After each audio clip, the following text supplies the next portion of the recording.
এবার দেখাবো চারিদিকে জল থই থই অবস্থা। ভুটান পাহাড়ের টানা বৃষ্টি আর তার জেরেই লাগোয়া জয়গাঁ দেখুন বিস্তীর্ণ এলাকা একেবারে জলমগ্ন। কি পরিস্থিতি তৈরি হয়েছে, একেবারে জলমগ্ন, চারিদিক জল থই থই অবস্থা। ভুটান পাহাড়ে লাগাতার বৃষ্টির জেরে এলাকা পুরো বিপর্যস্ত হয়ে পড়েছে। জয়গাঁর খোকলা বস্তিতে খারখোলা নদীর জল ঢুকেছে।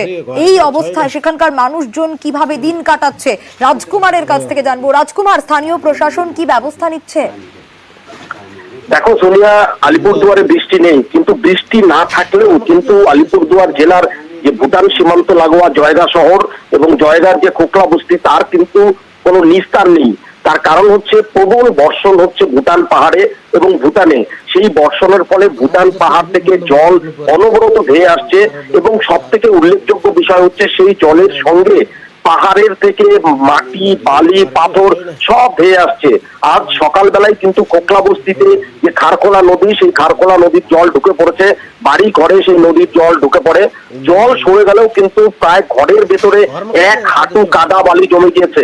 এবং আমরা যে ছবি দেখাচ্ছি অত্যন্ত হৃদয় বিদারক ছবি, যে ঘরের ভেতর থেকে মানুষ এইভাবে বালি, পাথর, কাদা বের করতে ব্যস্ত হয়েছে। ভয়াবহ অবস্থা, সত্যি ভয়ানক অবস্থা। আর এবার দেখাবো নদীর স্রোতে রাস্তা ভেঙে গেল, রাতভর বৃষ্টি আর তাতেই এই পরিস্থিতি তৈরি হয়েছে। বিশ্বজিতের কাছ থেকে জানবো। বিশ্বজিৎ, ভয়াবহ অবস্থা। দেখো, একেবারেই যে হারে অবিরাম বৃষ্টি হচ্ছে আর বৃষ্টির জেরে কিন্তু প্রায় সংযোগকারী রাস্তা, যে রাস্তা দিয়ে মানুষ চলাচল করে, সেই সংযোগকারী রাস্তা কিন্তু ফেসে নিয়ে গেছে।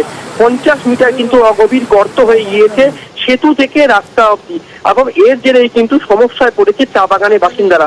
ফাঁসিদেওয়ার গঙ্গারাম চা বাগান ঢুকতেই কিন্তু এই রাস্তা এবং জাতীয় সড়ক থেকে 100 মিটারের মধ্যেই এই ঘটনায় কিন্তু তীব্র আতঙ্ক সৃষ্টি হয়েছে এলাকাবাসীদের মধ্যে। প্রায় 12 কিলোমিটার ঘুরপথে তাদের কিন্তু যাতায়াত করতে হচ্ছে। প্রশাসনের এখন অব্দি তেমন কোনো দেখা নেই। গত বছর একই সমস্যা হয়েছিল, প্রশাসন অস্থায়ীভাবে রাস্তা তৈরি করেছিল, কিন্তু বর্ষা আসতেই সেই সমস্যা কিন্তু আবার একেবারে। নমস্কার, দুপুর 12টা খবর দিনভর নিয়ে আমি অতনু রয়েছি আপনার সঙ্গে। খবর দিনভরের শুরুতেই শহর কলকাতার ছবি। শহর কলকাতার যে ছবি আমরা গত কদিন ধরেই দেখাচ্ছি যে বেআইনি পার্কিংয়ের রমরমা। গড়িয়াহাটে যেখানকার ছবি আমরা আপনাদের দেখিয়েছিলাম অবৈধ পার্কিংয়ের, সেখানে এখনো পার্কিং চলছে। ভাবতে পারছেন, এখনো সেখানে পার্কিং চলছে। পার্কিং বাবদ টাকা নেওয়া হচ্ছে, মুখ্যমন্ত্রীর কড়া নির্দেশ, তারপরেও এই বেআইনি পার্কিং চলছে।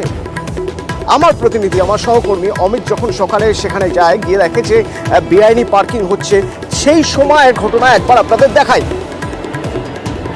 বাইরে যে পার্কিংটা হচ্ছে ব্রিজের নিচে, দীর্ঘদিন ধরে তো কলকাতা পুরসভা কাউকে বরাদ দেয়নি। এই ভদ্রলোক সকালবেলা গাড়ি পার্কিং করিয়ে টাকা তুলছে, তা কোনো স্লিপ দিতে পারছি না কিছু। ওকে জিজ্ঞেস করছেন, চেঞ্জ করছি, উনি বলছেন যে 25 বছর ধরে এখানে উনি কাজ করতেন।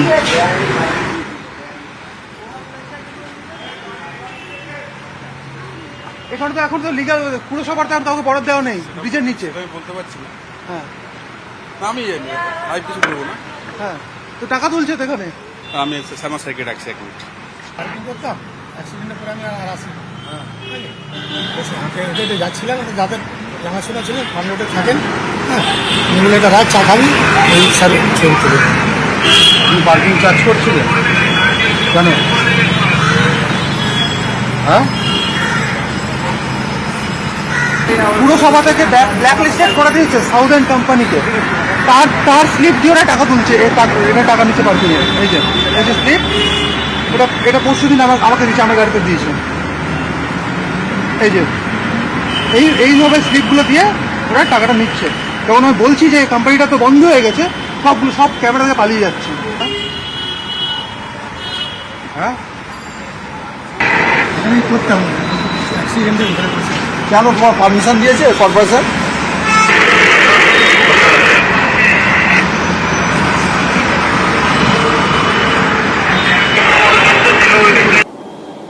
আমার সহকর্মী অমিত আমার সঙ্গে সরাসরি এখন রয়েছেন। অমিত, এই ঘুঘুর বাসা ভাঙতে হবে যখন এই নির্দেশ নবান্ন থেকে আসছে, তারপরেও এত সাহস হয় কি করে যে বেআইনি পার্কিং এখনো চালিয়ে যাচ্ছে? এরা কারা?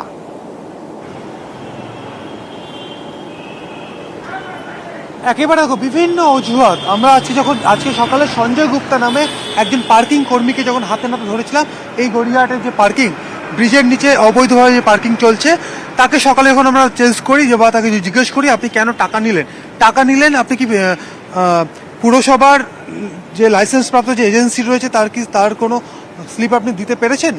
সে কার্যত এড়িয়ে যাচ্ছিলেন।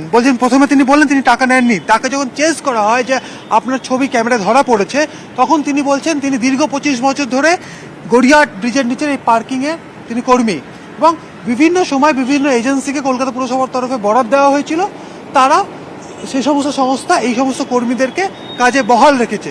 কিন্তু বিষয়টি হচ্ছে বেশ কিছুদিন হয়ে গেল যে এই এলাকা, আমি আরও একবার দেখাতে বলবো ক্যামেরা পার্সন কাঞ্চনকে, যে এই এলাকা দেখতে পাচ্ছ গড়িয়াহাট ব্রিজের নিচে যে জায়গাটাতে অবৈধভাবে পার্কিং চলছে। কারণ কলকাতা পুরসভার তরফে এই মুহূর্তে কোনো সংস্থাকে বরাদ দেওয়া হয়নি পার্কিং দেখার জন্য। সেক্ষেত্রে আজ সকালে যখন সঞ্জয় গুপ্তাকে আমরা যখন চেঞ্জ করি, তিনি কার্যত বলেন যে তার পরিচিত, তিনি 25 বছর ধরে এই পার্কিং কর্মী ছিলেন। সঙ্গে থাকো অমিত, সঙ্গে থাকো। 25 বছর ধরে বেআইনি কাজ করলেই কি সেই বেআইনি কাজ আইনি মতে সিদ্ধ হয়ে যায় নাকি? এত সহজ? 25 বছর ধরে করছেন বলেই তাহলে তিনি এখনো করতে পারবেন? নিয়মিতভাবে এভাবেই বেআইনি কাজ করবেন? সঞ্জয় গুপ্তা নাম বলছেন নিজের, কি বলছেন একবার শোনা যাক। নাম কি? ও তো হারজন এন্টারপ্রাইজ। আপনার কার্ড আছে এখন? কার্ড তো নেই। তাহলে আপনি এখন পার্কিংয়ে টাকা তুলছেন কিসের ভিত্তিতে? আমি এসেছিলাম সকালে বাজার করতে। বাজার করতে এসে আপনি পার্কিংয়ে টাকা তুলছেন? ঠিক আছে স্যার, ভুল হয়ে গেছে। কে বলেছে আপনাকে টাকা তুলতে? ঠিক আছে স্যার, ভুল হয়ে গেছে। কে বলেছে আপনি বলুন। এই টাকাটা কার কাছে যায়? ঠিক আছে। এই টাকাটা কার কাছে যায়? না এখন কেউ আমরা আসছিও না। আর একবারে বাজার করতে এসেছিলাম, উনি বেরোছিল, বলে বাবু নিয়ে যা। বললেন যে আপনি পার্কিং দেখেন? দেখতাম আমি এখনো পার্কিং এখন দেখছি। কেন টাকা তুলছিলেন? উনি যাওয়ার সময় বলে এটা রেখে দেবো। উনি ডেলি আসতেন তো আগে। আপনার কার্ড দেখান। কার্ড কোন কোম্পানি কার্ড আছে আপনার কাছে? আপনি পার্কিংয়ে টাকা তুলছেন? কার্ড আজকে আনিনি স্যার। আমি যা ডিউটি নিয়ে বলে তো আনিনি স্যার। কোন কোম্পানিতে আপনি এখন কাজ করেন? এখন কোনো কোম্পানি নেই স্যার। কি সহজ না? রবিবার সকালে বাজার করতে বেরিয়ে পার্কিংয়ের টাকা তুলে নিয়ে ঘরে ঢুকছেন, আবার বলছেন ভুল হয়ে গেছে। আসলে প্রথমে ক্যামেরা দেখে বাজারের গল্পটা দিয়েছিলেন, তারপর যখন দেখছেন যে ধরা পড়ে গেছেন, তখন বলছেন ভুল হয়ে গিয়েছে। কিন্তু এই টাকা যাচ্ছে কোথায়? অমিত, এই টাকা কার কাছে যাচ্ছে? এত টাকা নেহাত কম টাকা নয়। এক একদিন পার্কিং থেকে প্রচুর টাকা ওঠে, যাচ্ছে কার ঘরে? একেবারেই দেখো, আমরা গত 2-3 দিন ধরে এই প্রশ্নই তুলছি যে এইখানে যে সমস্ত পার্কিং কর্মী কাজ করছেন, তারা যে টাকাগুলো তুলছেন সেই টাকা কার কাছে পৌঁছে যাচ্ছে। কারণ তাদের দাবি, কারণ 2-1জনের সঙ্গে আমরা কথা বলেছিলাম যারা ক্যামেরার সামনে, তারা দাবি করছেন যে তাদেরকে কাজে লাগানো হয়েছে। তাহলে কারা তাদেরকে কাজে লাগালো এবং তাদের মাধ্যমে যে টাকা তোলা হচ্ছে সেই টাকা কোথায় পৌঁছে যাচ্ছে? এমনকি সঞ্জয় গুপ্তা যখন আমাদের ক্যামেরার সামনে ধরা পড়লেন, সেই সময় তিনি আর দেবনাথ নামে একজনকে ফোন করেছিলেন। তার পুরো নাম হচ্ছে রঞ্জিত দেবনাথ। তাকেও যখন আমরা ফোন করে চেস করার চেষ্টা করলাম, তিনিও বলছেন তিনিও এখানে পার্কিং। অমিত একবার সঙ্গে থাকো। সেই জায়গার যে ছবি তোমরা তুলে এনেছিলে সেইটা একবার দেখি, বা দর্শক একবার দেখাই। দেখি যদি মাংস দোকান খোলা থাকে না, হ্যাঁ কাউকে ফোন করে নিয়েছি, ঘরে ফোন করলাম, চলে আসছি। ফোন করে জানিয়ে দিচ্ছেন তো? না স্যার। দেবনাথটা কে? দেবনাথটা কে? আমার ছেলে। আপনার নাম কি? সঞ্জয় গুপ্তা। আর দেবনাথ আপনার ছেলে? আমার দেবনাথ আপনার ছেলে? আপনার নাম সঞ্জয় গুপ্তা আর দেবনাথ আপনার ছেলে? আমাদের মানে ছেলের সঙ্গে কাজ করে দেব না।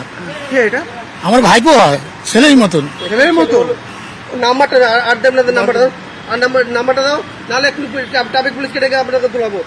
নাম্বারটা দাও, নাম্বার দাও, আর দেবনাথের নাম্বার নোট ডাউন করো। এটা কে? দাঁড়া, স্ক্রিনে ছবি কর। দাঁড়ান দাঁড়ান চুপচাপ দাঁড়িয়ে আছি তো, আমি কি পালিয়ে যাচ্ছি? তাহলে আমরা কি জানলাম? বাজার করতে গিয়ে পার্কিং এর টাকা তুলে বাড়ি ফেরা যায়। তাহলে আমরা কি জানলাম? বাবার নাম সঞ্জয় গুপ্তা, ছেলের নাম আর দেবনাথ। কে এই আর দেবনাথ? আমরা যোগাযোগ করেছিলাম, প্রথমে তো বেশ কয়েকবার ফোন করে পাওয়া যায়নি, তারপর যোগাযোগ করেছিলাম। একবার কথোপকথন শোনাই আপনাদের। দেবনাথ বাবু বলছেন? হ্যাঁ বলছি। আপনি চেনেন সঞ্জয় গুপ্তাকে? না, সঞ্জয় গুপ্তা বলে কেউ চিনি না। কাউকে চেনেন না? সঞ্জয় গুপ্তা বলে কেউ চিনি না। গড়িয়ার পার্কিং এ কাজ করেন সঞ্জয় গুপ্তা? না, ওরকম কোনো নাম তো নেই। আপনাকে আজকে সকালবেলা 9টা নাগাদ ফোন করেছিলেন? হ্যাঁ, আমাকে ফোন করেছিল। হ্যাঁ, উনি কে? তো সঞ্জয় গুপ্তা না, উনি তো অজয় লোহানি। উনি কি করেন? উনি আগে পার্কিং এ কাজ করতেন। হুম। উনি অ্যাক্সিডেন্টের পরে উনি নাকি এখন পার্কিং এ কাজ করতেন। আপনি তো পার্কিং এ কাজ করেন গড়িয়াহাটে? আমি করি না, আমি বন্ধ করে দিয়েছি অনেক। আমাদের যখন ইনলিগাল হয়েছে তখন থেকেই বন্ধ। আমি এখন তো বাইরে বাইরে কাজ করি। কোম্পানিগুলো বন্ধ হয়ে যাওয়ার পরেও তো পার্কিংটা চলছে কন্টিনিউ? চলছে, আর যে পারে সে কাজে, আমরা তো আসি না। এই টাকাটা উঠলে কোথায় যায় জানেন আপনি কিছু? আমি বলতে পারবো না দাদা, আমি করি না তো কাজ। এখন আমি বলবো কি করে? আপনি এরকম যারা করছেন, আমরা কাজ করতাম এতটা বলে দিলাম, এখন আমরা কাজ করি না। আমি ইনলিগাল কোনো কাজ করি না। উনি তো ওখানে ইললিগাল ভাবে টাকা তোলার পরেই উনি যখন ধরা পড়লেন তারপরে আপনাকে ফোনটা করেছিল। কেন আপনাকে ফোনটা করলে? কি বলছিল আপনাকে ফোন করে? কি বলছিল? একটু বাজারে যাবো, এই এতটুকু বললো। এ তো সুকুমার আর হজবরলও হয়ে যাচ্ছে। সঞ্জয় গুপ্তা বলছেন ফোন করেছেন তার ছেলেকে, তার নাম আর দেবনাথ। আর দেবনাথ বলছেন সঞ্জয় গুপ্তা বলে কাউকে চেনেন না। যিনি ফোন করেছিলেন তার নাম অজয় লোহানি। এবং পার্কিংয়ের টাকা কোথায় যায় কেউই জানেন না, এবং কেউই নাকি এখন পার্কিংয়ের টাকা তুলেন না। অমিত, তাহলে এই পার্কিং কি মানে ভূতে এসে একটা কোম্পানি খুলে সেখান থেকে টাকা নিয়ে চলে যাচ্ছে, পার্কিংয়ের টাকা নিয়ে চলে যাচ্ছে? শিকড় কোথায়? কারা এই কাজ করছে? টাকা কাদের হাতে পৌঁছচ্ছে?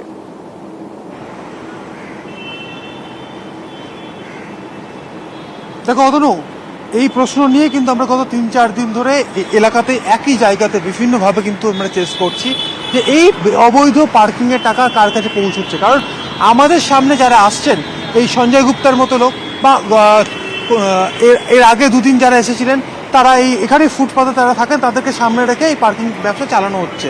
কিন্তু আড়ালে কারা রয়েছেন? এখানকার ইউনিয়নে যিনি নেতা ছিলেন, হকার্স ইউনিয়নের নেতা দেবরাজ ঘোষ, তার কাছেও আমরা পৌঁছে গেছিলাম, কারণ তার বিরুদ্ধে অভিযোগ উঠেছিল যে তিনি অবৈধভাবে পার্কিং চালানোর পেছনে তার রয়েছে।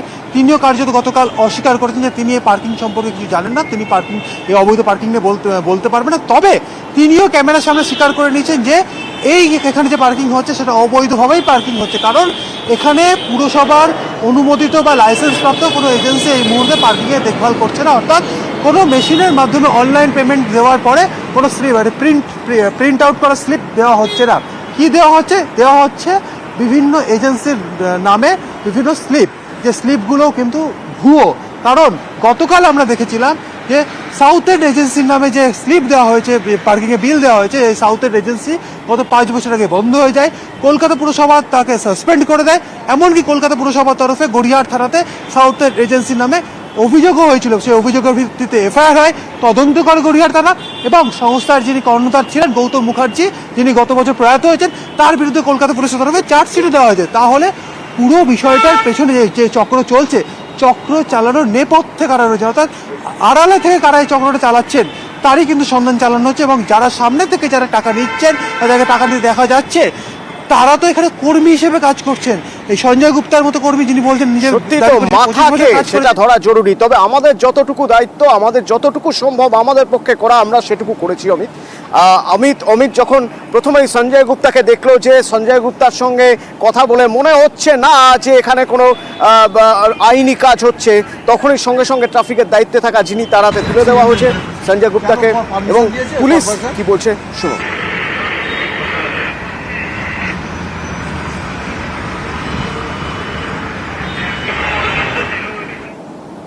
হ্যাঁ, আমাদের তরফ থেকে তো স্টেপ নেওয়া হচ্ছে, বিভিন্ন জায়গায় চেকিং চলছে।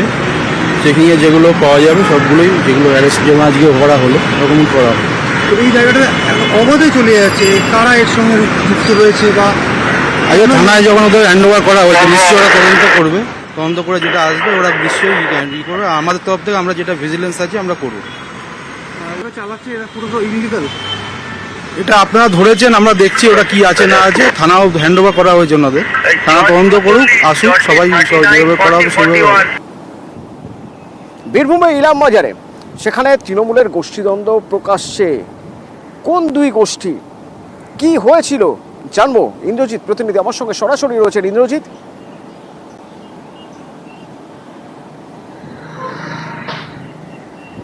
দেখো অতটা একদম যেটা বলে রাখবো, ইলামবাজারে যে মুরকাবুনি গ্রাম রয়েছে এবং জঙ্গলমহল এলাকা বলেই পরিচিত সেই জায়গাটা, সেখানে দেখা যাচ্ছে যে ইলামবাজারের দুই গোষ্ঠীর মধ্যে কিন্তু মারামারি হয়েছে, অর্থাৎ তৃণমূলের এক গোষ্ঠীর আর এক গোষ্ঠীর দিকে কিন্তু অভিযোগ তুলছে এবং সেটা সম্পূর্ণভাবে তাদের বাড়ি ভাঙচুর করা হয়েছে এমনটাই অভিযোগ। কার কার গোষ্ঠী?